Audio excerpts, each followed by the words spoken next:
In this video we're gonna cover weekdays in Excel using weekday function, network days function and two or more helper function as a bonus. Hey guys, welcome to Excel tutorial channel, and in this video we learn how to get the day of the week of a date in Excel and how to get the number of weekdays or work days between two dates using weekday function, network days function, workday function, and we're gonna explore more example in this video. So if you haven't subscribed to this channel, please do it, because in the upcoming days, months, weeks or years we're gonna cover so much about Excel and we're gonna cover each and every update of it. So let's get started. So this is very basic and demo data here, which you can also download with the help of link in the description box, and you can also practice with me from this video. So we have a weekday here, and weekday started from this July of 8th 2021 towards the end of this month, right? So we have a day here, we have some blank values here which we're gonna cover in this video. So in the first part of the video we're gonna cover the weekday function. So what is the weekday function? The weekday function in Excel returns a number from 1 to 7, and 1 denotes as a default as a Sunday, to 7 which is the Saturday, and it goes on like that, representing the day of the week of a date. That means 1 represents Sunday, second 2 value or number represent as a Monday, 3 as a Tuesday, and so on towards the 7 which is the Saturday. So when we write the formula here, it says the two arguments here, which is the serial number and return type. When we click on the serial number here, and return type is optional, but what does it means? It means the number 1, which means as a default value number 1 which is the Sunday through 7 which is Saturday, and if we type 2 here, it represent the numbering will be start from the Monday and towards the Sunday, and so on. As you can see, if we type as a 3, and numbering will be start from 0 through 6 and so on here. And these are the different criteria where you can use this particular to customize your formula in your way. So we're gonna do that in this video. So we don't wanna do that because as a default value is 1, so we don't need to enter that. Let's see what it gives. So it says 5, which is Thursday, and this is the one way to represent it like that. And if we want to, as a traditional way, if we want to find if this date is Monday, Tuesday, Wednesday, how are we gonna do that? This is the bonus tip for you. So just for the clarification, or just for our sake of knowledge, we will use the text. If you are a follower on Instagram, we have posted the Instagram reels there to find it, and you can also find the shorts in our YouTube. And here, which is the value argument will be this, and in the format text we will type the 4 times D, close the commas and close the parenthesis and click enter. So it will give the day on which it will give the day of this date. Okay, and if you apply to all, and it will apply or format likewise.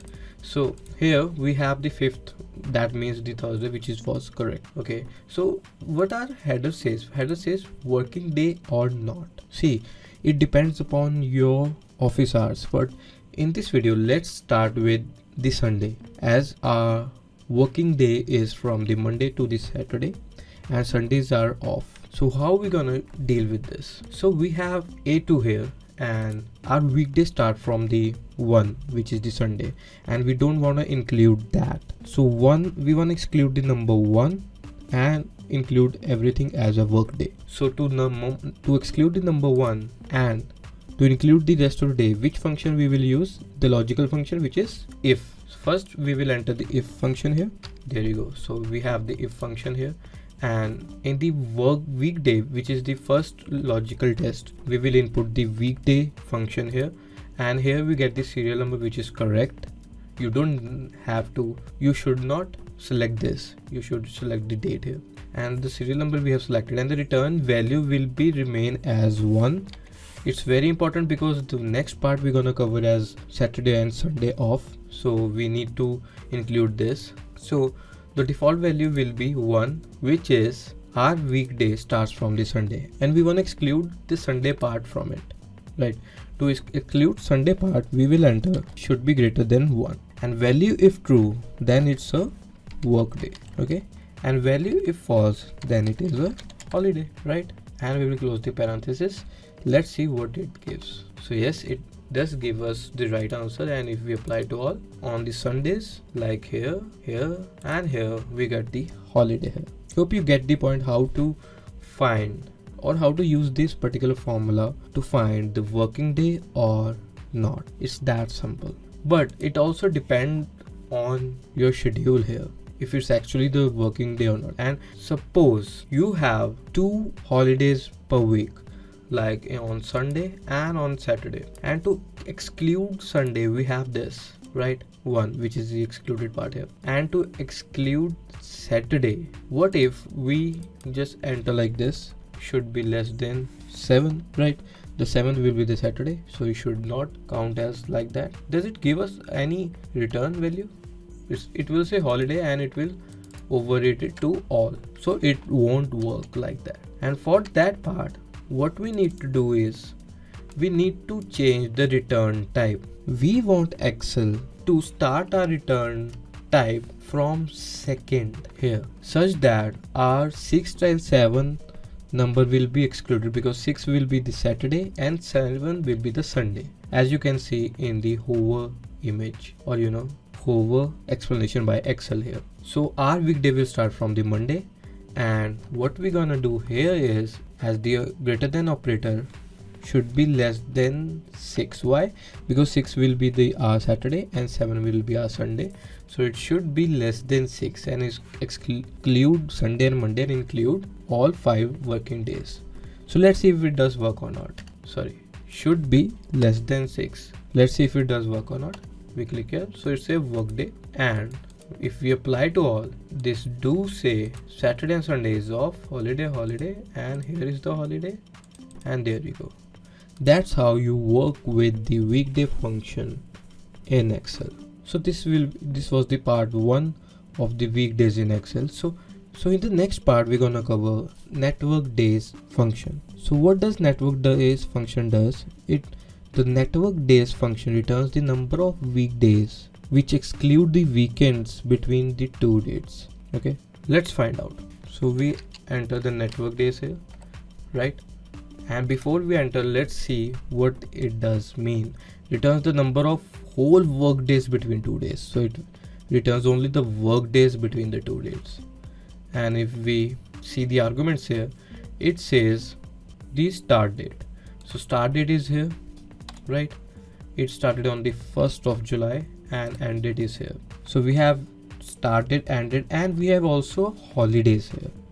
And for the holidays part, you need to mention the dates, which we will cover in the next step. So let's see how many network days are there in these between 2 dates. So there are 22 days, working days are there.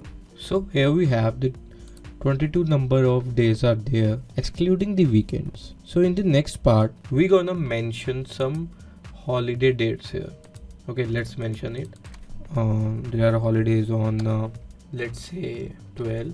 Also there are holidays on 20th. So these are our holidays in this particular month or date. So if you want to exclude these holidays also, they can be Christmas, or they can be a Thanksgiving, or they can be a office holidays. So how are you gonna do that? You're gonna enter the third argument here, which is the holidays part. Just select this particular range or your holiday range and click enter. So 2 days has been deducted and it comes to the 20 days, which is the number of working days. So that's how you can use the network days function in Excel. And in the next part, we will learn workday function. Suppose you have a starting date like this, the number of days to work is this, and you want to calculate the end date excluding the weekends. How you can perform that? You have a days to work on is this much, and you have end date is this, and here is the starting date. If you want to find out the end date excluding the weekends, how you can do that? With the help of workday function. Here workday, start date is here, comma, here is the days to work on. So number of work days are 20 here. And if we close it down, if there are holidays, you should also add that. Click close here, and let's see the end date here. So the end date will be the 19th of July 2021. If we want to mention the holidays like this, you can also do that. Let's see, the date will be the 21st of July 2021, which will be the 12 working days from 1st July of 2021. So that's how you can perform the number of you can find the end date from the start date and from the number of days to work. Hope you find the difference between the weekday just represent a number from 1 to 7, the day of the week of the date, right? And the network function returns the number of weekdays excluding weekends between the two dates here. And at last, the work day is quite opposite of the network days, which returns the date before and after a specified number of work days, and it returns as a end date. Hope you find the difference between these three weekdays functions in Excel. So if you have learned something, please click the like button. If you have some questions in mind, please shoot in the comment box. And if you want to learn more about Excel, you can subscribe to this channel, because there's so much happening in the future, such that you can stay updated. And see you in the next video. Until then, bye bye.